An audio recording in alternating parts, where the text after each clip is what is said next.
Añoranzas de electricistas, de Víctor Manuel Sánchez. La historia de los electricistas nos permite encontrar una trayectoria política de su presente.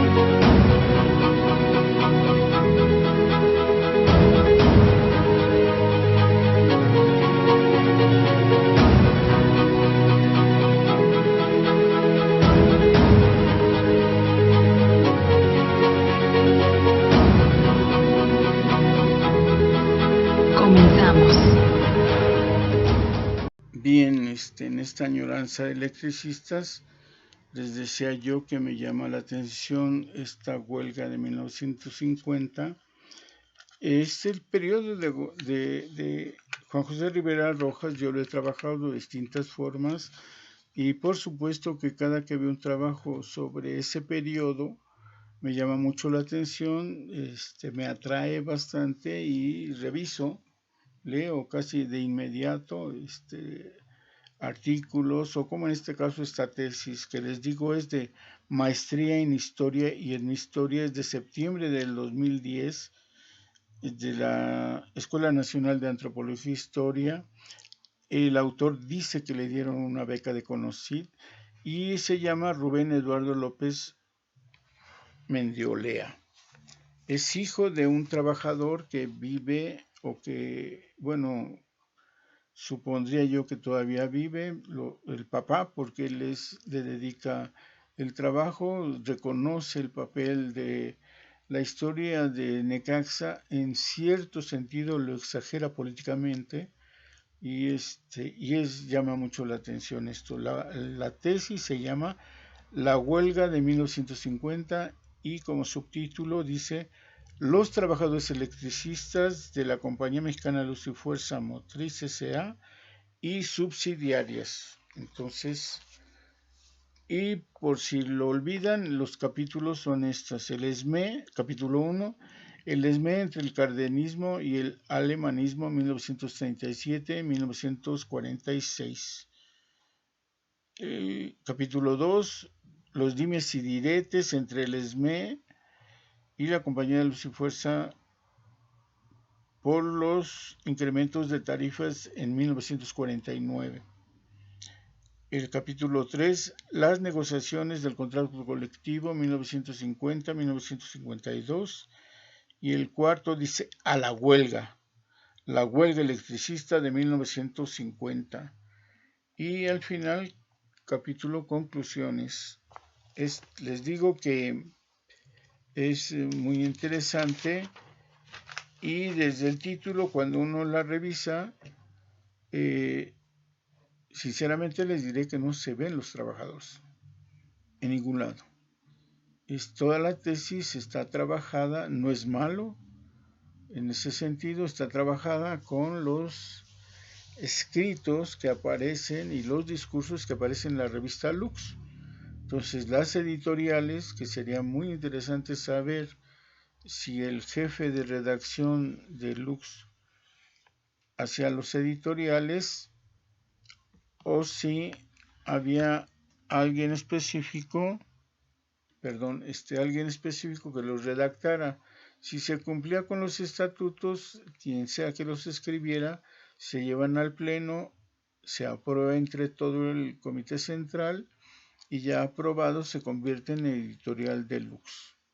Solo los que llevan este proceso se llama editorial. Cuando no es así, se debe de poner carta del director. Fíjense los detalles que tiene el estatuto del sindicato. Si es un proceso colegiado, es editorial. Si solo lo hace un responsable de la revista, o quien dirige directamente la revista, o incluso solo el secretario de Educación y Propaganda, no puede llamarse editorial. En ese sentido, si se ponen así, es violación a los estatutos y merecen castigo. Entonces, ¿cuántos de los editoriales que aparecen en Lux cubren con este requisito que se ve para este conflicto de la huelga? Entonces, el autor revisa editoriales.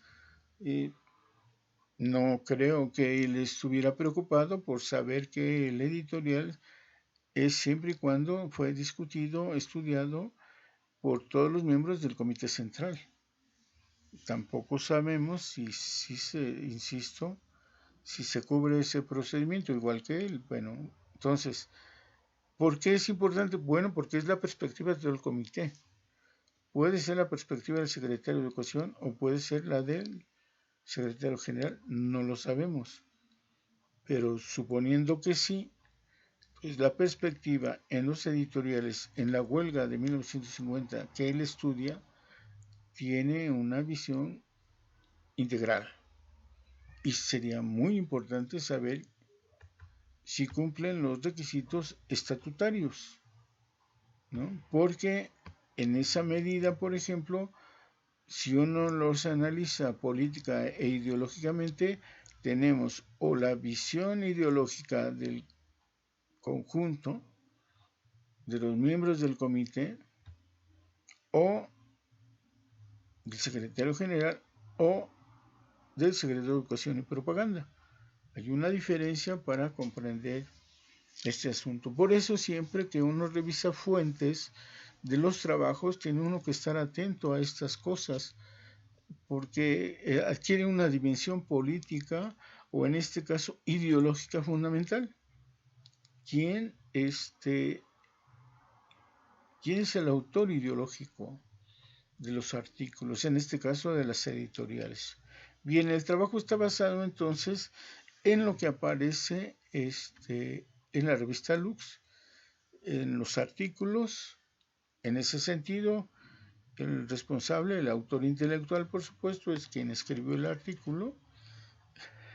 En los desplegados, y volveríamos a lo mismo, que el análisis ideológico político es de si fue discutido en todo el Comité Central o si fue elaborado por una comisión, perfecto, está bien, y aprobado, autorizado por el comité, pero ya es una visión de conjunto, es una perspectiva integral de un grupo político significativo para el sindicato, ¿no? Los desplegados, en ese sentido, también hay que tener una valoración política del supuesto y podemos quedarnos con la idea de que hace el grupo del comité. Y en ese sentido, la ideología que se marca en los desplegados tiene esa característica, ¿no? La tesis entonces está basada en eso y en los periódicos. Cosa curiosa, no acudió a revisar las actas de asambleas de esos años. Yo próximamente en otra añoranza les voy a presentar precisamente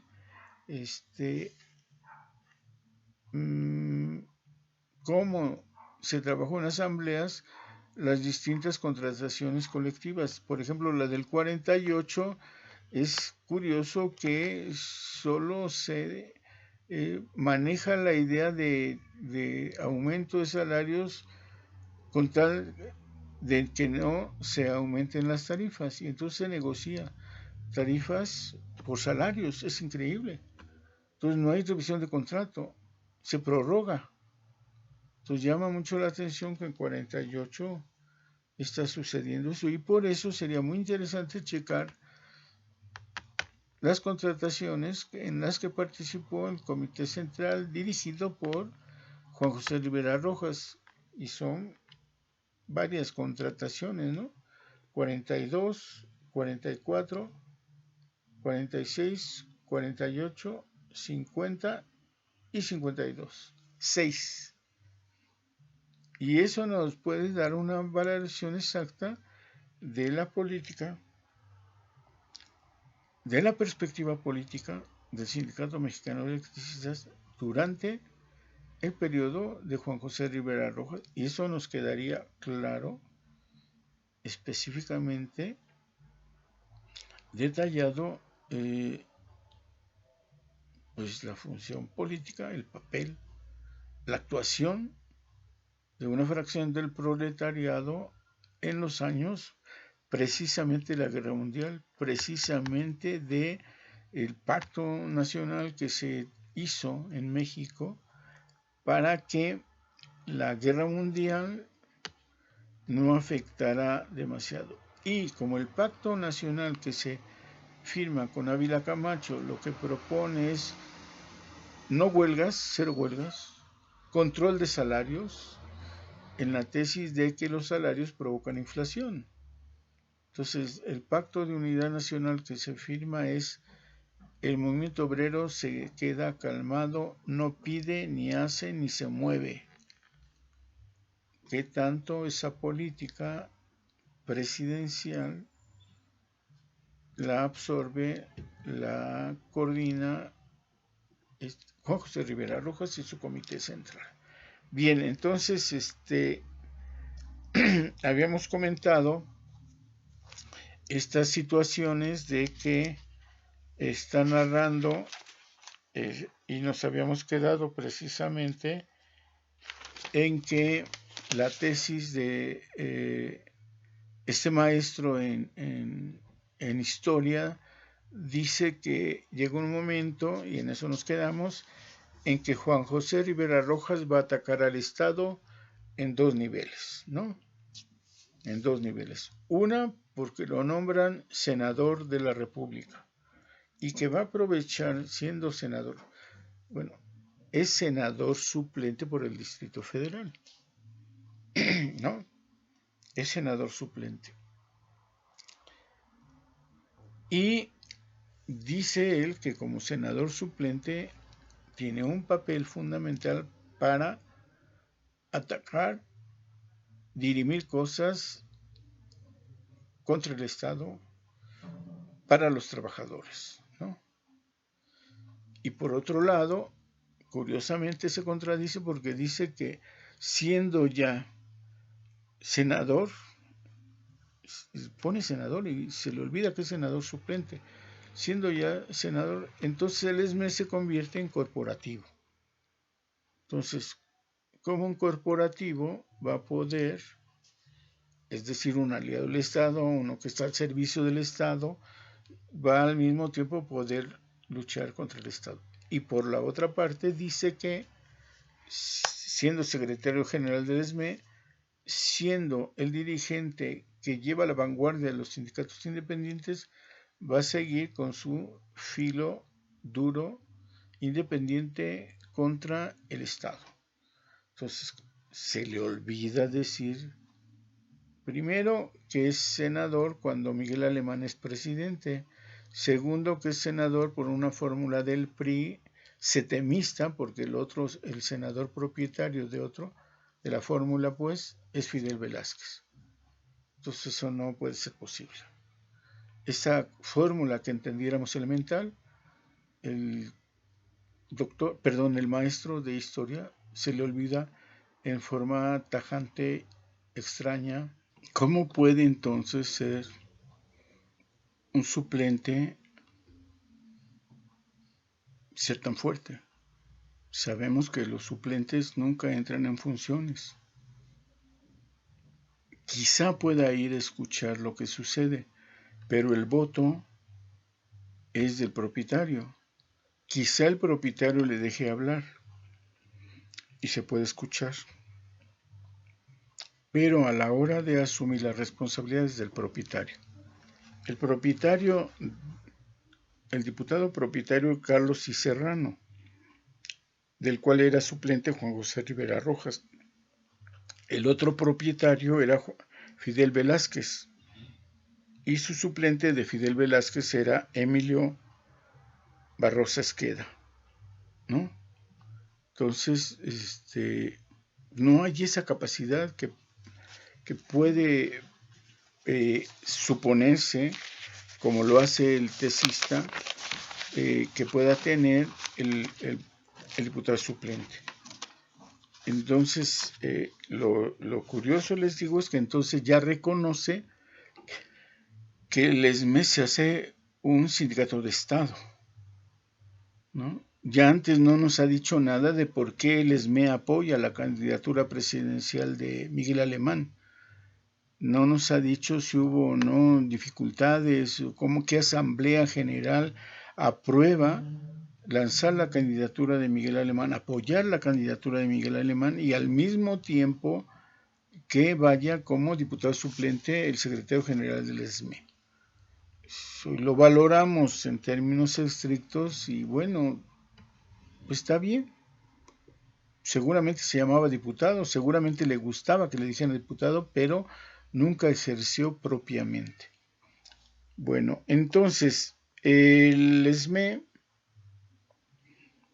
como en lo que nos quedábamos, propone a la Compañía de Luz para la revisión del contrato colectivo que si retira su propuesta de alza de tarifas, el ESME retira su propuesta de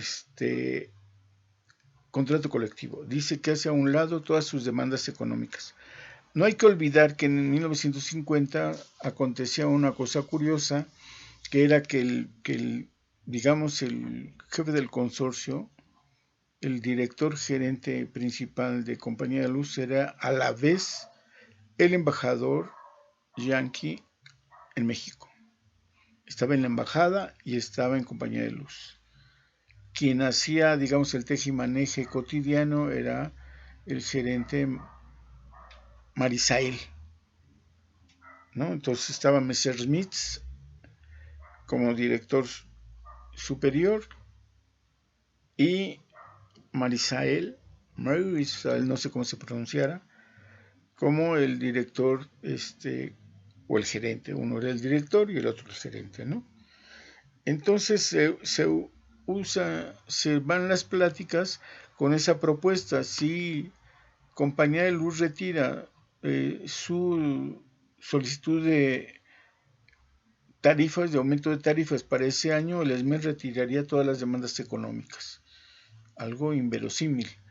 El año anterior había habido un conflicto por dos asuntos. Uno, porque sí le autorizaron a Compañía de Luz en el 49 un aumento de tarifas, y por el otro, el gobierno solicitó un préstamo al BIRF, al Banco Interamericano de Reconstrucción y Fomento Económico, el BIRF, y entonces se les dieron 42 millones como préstamo exclusivo para obras eléctricas.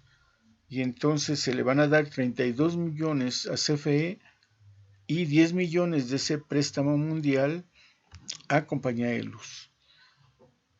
En este sentido, Compañía de Luz se comprometía a realizar las obras sustantivas esenciales que se requerían bajo un agudo clima de crisis de agua que durante el 49 afectó mucho la producción, la generación, y entonces la compañía aprovechó para pedir aumento, reconociendo que en Necaxa no había suficiente agua.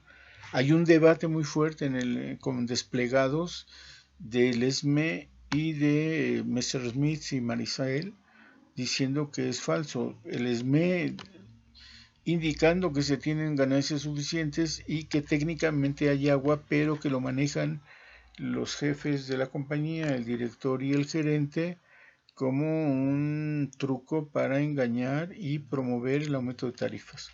Entonces se despliegan durante 2, 3, 4, 6 desplegados con respuesta, contestación entre ambos, ¿no? Y es muy notorio porque el ESME aparentemente desnuda, muestra la cantidad de utilidades, las ganancias que obtiene y reconoce que no hay problema de agua, ¿no? Entonces en abril vencía, el último día de abril, vencía el contrato colectivo del ESME al mismo tiempo que Telefonistas, es decir, el 1 de mayo, fíjense, el 1 de mayo vencía el contrato colectivo a las 12 horas. Entonces, desfile, lucha obrera y vencimiento del contrato colectivo. En términos políticos, al paso del tiempo, el gobierno se dio cuenta de este significado político y puso pues el cambio al 16 de marzo. Era muy peligroso, primero, que terminaran así, en 1 de mayo, y segundo, que los dos sindicatos importantes o dos de los sindicatos importantes en la capital venciera el mismo día, y entonces los dos en huelga generarían una capital caótica, un cierre de servicios generalizados, como una huelga general, obviamente. Entonces logran desplazarlos, ya nos vencen el mismo día ambos, ya no vencen el 1 de mayo, sino que se mueven a abril y marzo, el ESME al 16 de marzo, y entonces a partir de ahí, por este creciente peligro sustantivo que significaba para la burguesía que dos sindicatos importantes vencieran su contrato, los mueven, ¿no? En 50 esto es lo que está ocurriendo, hay un conflicto con telefonistas, ¿no? El maestro de esta tesis dice que por primera vez en el país ocurre un debate con la opinión pública. Igual que dice él lo que ocurrió en el 49 con la discusión sobre las tarifas y el empréstito mundial para la industria eléctrica. Y yo, con perdón de ello, por supuesto espero sus opiniones. Yo digo que eso, ver desplegados de compañía del uso del ESME, sí es un debate público, pero no hay opinión pública. Si él quiere decir que muchos leyeron y tuvieron una opinión respecto a la compañía o el ESME, bueno, estaríamos de acuerdo. Pero uno entiende que un debate de la opinión pública es que todos los medios, ¿no? El mismo periódico, hay editorial, hay editorialistas, hay muchas notas, y entonces es un conjunto de información, si es pública, y en ese sentido no solo los desplegados, sí es una postura al público de dos, como dicen ahora, actores sociales, pero no abarca con eso la opinión pública. Dice que hay dos editoriales, uno de Excelsior y otro del Universal, y que también por eso al fin se hizo un debate ante la opinión pública. No lo es, ¿no? Sin embargo, así lo caracteriza él, y lo único que llega a ver de nuevo, en todo caso, es otra de la patronal, apoyando a las compañías eléctricas, bueno, a compañía de luz. Él también habla de las compañías, cierto, es cierto, aparece ahí como compañías. Entonces, el ESME propone que el contrato, que las pláticas se logren aplazar como prórroga. Previa a las pláticas ya tiene la prórroga hasta el 15 de mayo. Y en ese sentido se va dando esta discusión de desplegados. Las pláticas se rompen el mismo día que iban a empezar, se rompen y no avanza propiamente las pláticas hasta mayo. Iban a empezar en abril y no se hace así, ¿no? Entonces hay una medida de emergencia que consigue la compañía, que se suspendan a ciertas horas el servicio de energía, que no se suministre. Se ordena, incluso se pide al público que no gaste la luz a partir de las 7:30. Y en ese sentido hay un beneficio para que la gente se espante y reconozca que hay una crisis de agua, que no se puede generar lo suficiente, y el paro de luz por parte de los usuarios convocado por el gobierno le beneficia a la compañía, ¿no? Y todos los sábados también había cortes especiales de 9 a 12, de tal manera que en este sentido sí me imagino un poco el caos, para que en las semanas se hicieran cortes de luz y la gente no usara tanta por las noches y además los sábados. Entonces un beneficio increíble, y con seguridad se impactaba la opinión pública sabiendo que se tendría que hacerse. Por supuesto se decía que esperaran el aviso de la compañía de luz para que se pudiera entonces volver a usar la electricidad con calma, ¿no? Bueno, entonces se dan pláticas del 18 al 21 de abril. El EME propone 65% de aumento de los salarios y curiosamente que la compañía pues pide que renuncie a las tarifas.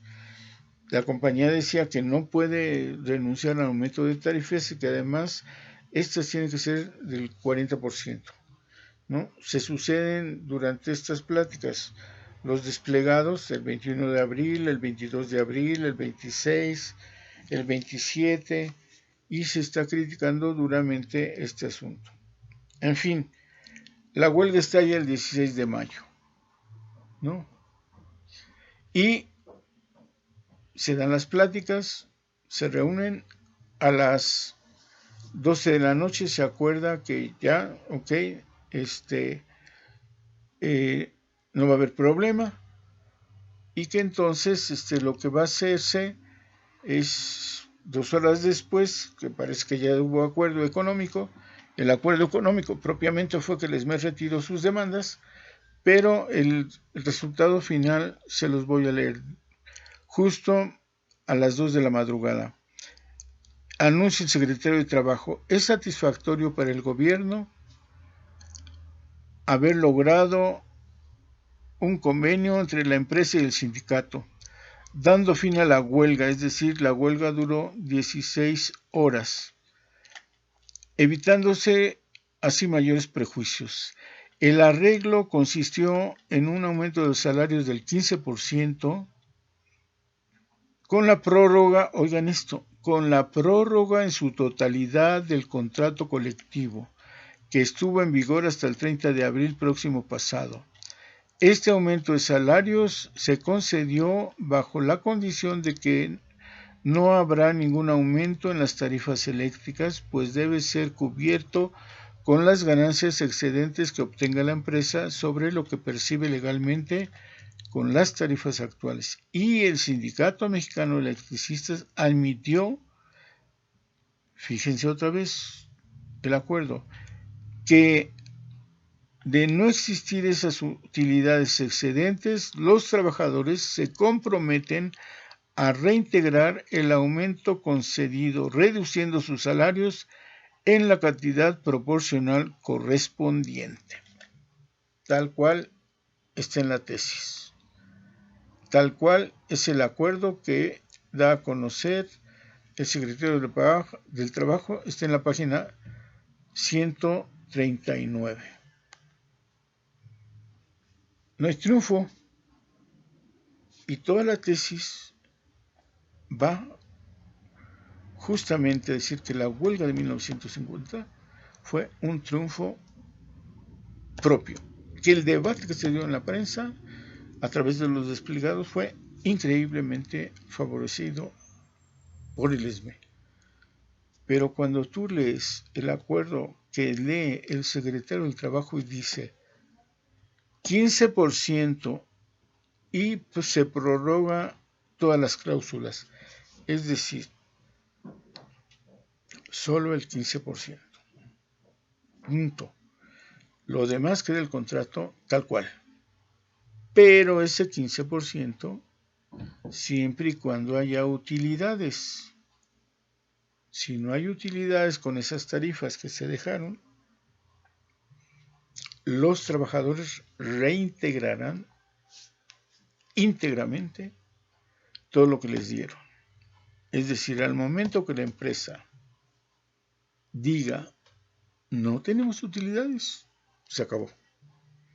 Y en ese sentido, no hubo aumento y no hubo revisión de contrato.